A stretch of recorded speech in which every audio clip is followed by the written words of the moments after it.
Right, this is a quick walk around video, and this is for a Honda CR-V 2-litre EX automatic. 60 plate car, as you can see here, so it's the facelift version with 55,000 miles on the clock. In white, black interior, really lovely car. Come around the front of the car, lights and lenses completely intact there. Bonnet itself, very clean, can't see a stone chip of any note on there at all. To come down the near side of the vehicle first, very crisp in the panel work, can't see any indentations at all on there. Front alloy is good, just a couple of little marks and a couple of spokes there, but nothing that sort of truly detracts from the car. And then to come down the main panels, all very nice indeed. Rear alloy, clean as a whistle. As you can see there, it's got these lovely substantial side steps fitted to the vehicle as well. Coming around the back of the car, bumper corner's good. Rear bumper, can't see any obvious marks on there at all. And then off side of the vehicle, as with the near side, dimple dent free or dent free from what I can see. And then rear offset alloy completely unmarked, and the remainder of the panel work is really good. This is a lovely looking car, it really is. Look absolutely fabulous in white. The contrast with the black roof and the privacy glass is really nice on the car. But overall, we're looking at a car in very nice condition. It's a really nice example for a car that's, what, I suppose 8 years old now.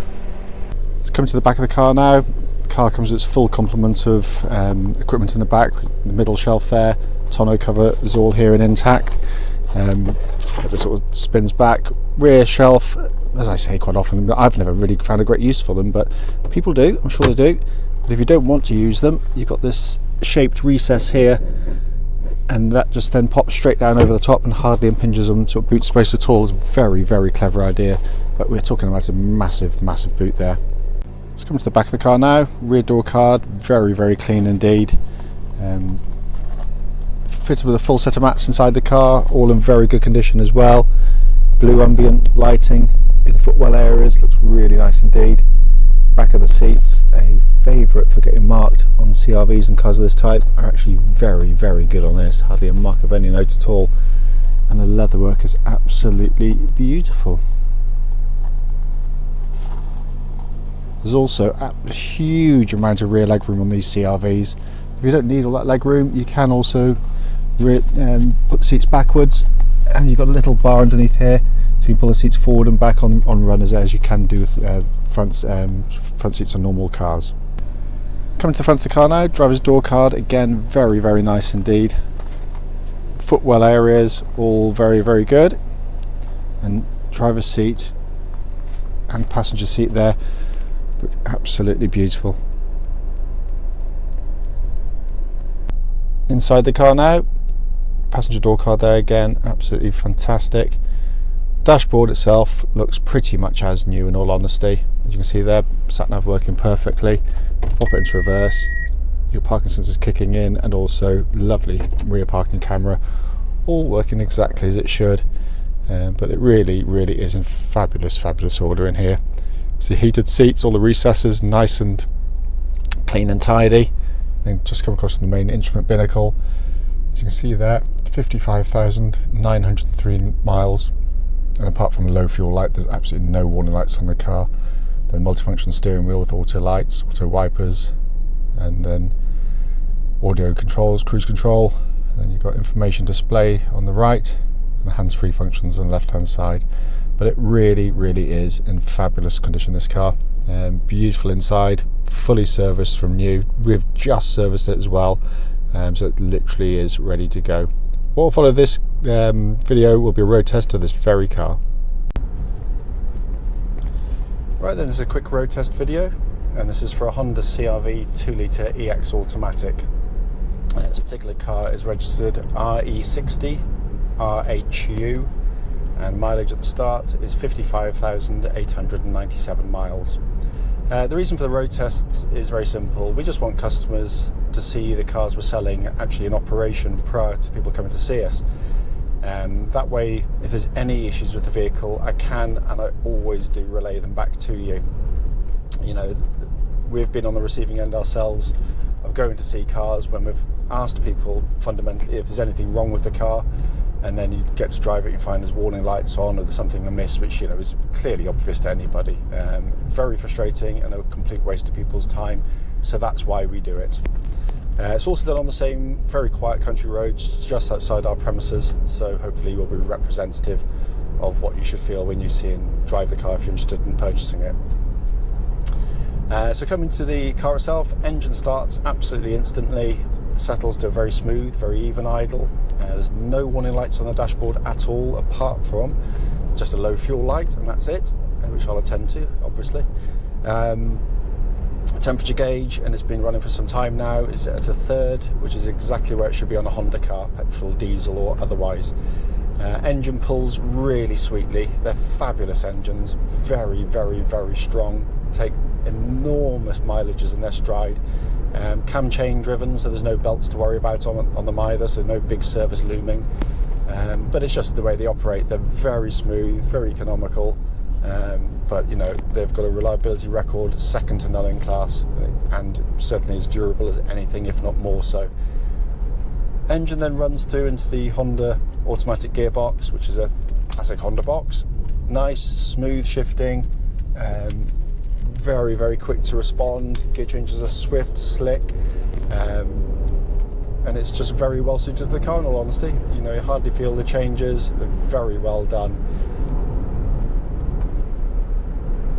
Obviously, what I'm looking for on road test is, when I'm trying these cars, is just to see if there's any obvious issues with the car in terms of the mechanics.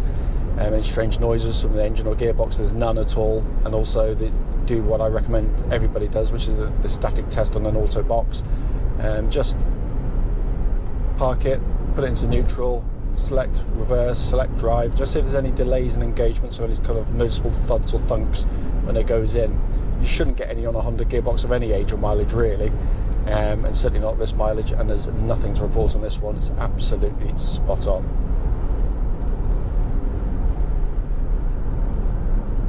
Steering of the car, very well weighted. I love this generation with, you know, good old-fashioned power steering with hydraulic assistance. Tracks bullet straight. There's no vibrations coming back through the steering wheel at all, and it's just brilliantly suited to the car and the chassis of the vehicle. They are, I mean, I've got an identical car virtually to this one, same colour, funny enough, but I just love the steering on them. It's positive, it's accurate, there's no free play in this one at all. It feels tight and taut, and it's perfectly suited to the chassis, and the chassis rides really comfortably, but it's not sloppy and roly-poly. It actually sits very flat in the corners. Low speed manoeuvres, the thing doesn't keel over, which is a classic one coming up now because I'm going to do a U-turn. Some cars, especially four-wheel drive ones, high centre of gravity, you turn them round, but you feel as though you're going to fall out of the thing where they kind of turn over. This one, it just turns on sixpence, and it just, there's limited body roll. Might not seem important to people, but I can tell you this: if you've got kids in the back of one of these things, especially four-wheel drive, some of them where they pitch and roll around, you know, you end up with a bit of a mess in the back seats where the kids, you know, struggle to keep their food down. Hate to say it, but it's true. Also, when I'm driving the car now on test drive, just listening out for suspension noise that shouldn't be there, any kind of light thumps or clunks from underneath, but there's absolutely nothing. It's very, very, very smooth, very quiet indeed. Brake pedal on the car, good solid brake pedal. What I'm looking for is any pulsing or any vibrations when I hit the brake pedal, and there's nothing at all on this one. Looking around inside the car, you know, it's home from home for me. You know, you've got exactly the same one. I love them. You know, they're really well done. You've got all the equipment you could realistically ask for on these top of the range EX ones. So you've got this lovely sat nav system high up, dead easy to use. Those silly controls down here to try and fumble your way through, take your eyes off the road. All working absolutely perfectly, of course, as is the air conditioning system, which is dual zone, so you can do it side to side. Heated seats working absolutely perfectly as well, but it's just the way it's all around you. It's very, very nice, simple and easy to use. You know, even though it's got lots of gadgets, you don't feel as though you're going to get lost with the car at all. Also, and this is where the video is, it's very hard to get over how solid the car is. They are brilliantly made cars. There's not a squeak or a buzz trim or a rattle from the interior of the car. It feels rock solid. Honda make these things brilliantly well. It's a wonderfully made car.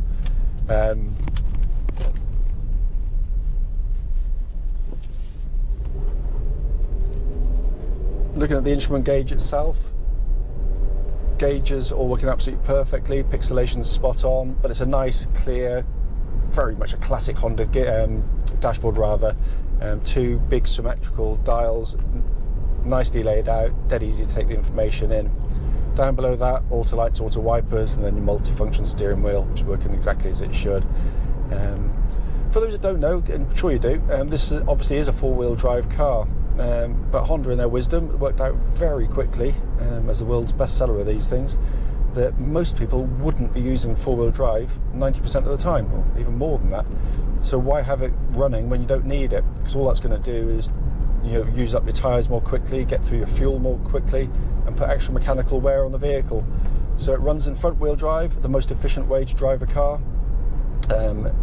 all the time, unless it needs to go into four-wheel drive, and then it does it automatically for you. So basically, in the snow recently, it was a brilliant test for it.